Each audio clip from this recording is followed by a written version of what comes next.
Welcome to R2 real estate. Trichy road ஒட்டின மாதிரி கார்னமேட்டிக் பக்கத்தில் 43 சென்ட் ஒன்று ப்ராப்பர்ட்டி ஒன்று விலைக்கு வந்திருக்குதுங்க. சூப்பரான ப்ராப்பர்ட்டி, செம்மண் பூமி, ஈஸ்ட் பார்த்து இருக்குது.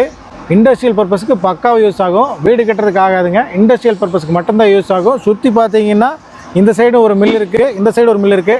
நல்லா சத்தம் வரக்கூடிய எந்த தொழில் பண்ணுறவங்க இருந்தாலும் சரி, பக்கத்தில் பொல்யூஷன் தொந்தரவு இருக்கிற எந்த தொழிலுக்காக இருந்தாலும் சரி, வேறு பக்கம் மாற்றணும்னு நினைக்கிறவங்க தாராளமாக இங்கே வந்து வாங்கலாம். ஒரு குடோன் கட்டுறதுக்கோ, ஒரு பில்டிங் கட்டியோ, இல்லை ஏதாவது ஒரு ப்ரொடக்ஷன் பண்ணுறக்கோ, மேனுஃபேக்சரிங் பண்ணுறக்கோ எதுக்காக இருந்தாலும் யூஸ் பண்ணலாங்க. இண்டஸ்ட்ரியல் பர்பஸுக்கு பக்காவாக யூஸ் ஆகுங்க. அருமையான லேண்டு. ப்ராப்பர்ட்டி ஃபுல்லாக வந்து கம்பி வேலி போட்டு ஃபென்ஸ் பண்ணியிருக்குதுங்க. 103 அடி அகல ரோடு இருக்குங்க உள்ளே வர்றக்கு என்ட்ரன்ஸ்க்கு. சின்னைங்கோல் பிரிவிலிருந்து ஒரு 300 to 400 அடி மட்டும்தாங்க இந்த ப்ராப்பர்ட்டி. 105 அடி ரோடு ஃப்ரண்டேஜ் இருக்குதுங்க இந்த ப்ராப்பர்ட்டிக்கு. தாராளமாக வாங்கி போடலாம். இதோட ப்ரைஸ் பார்த்தீங்கன்னா 3.25 lakhs தான் சொல்கிறாங்க per cent. தாராளமாக வாங்கி போடுங்க, ஸ்லைட்லி நெகோஷியபிள். மறக்காமல் எங்கள் பேஜை ஃபாலோ பண்ணிக்கங்க. நன்றி.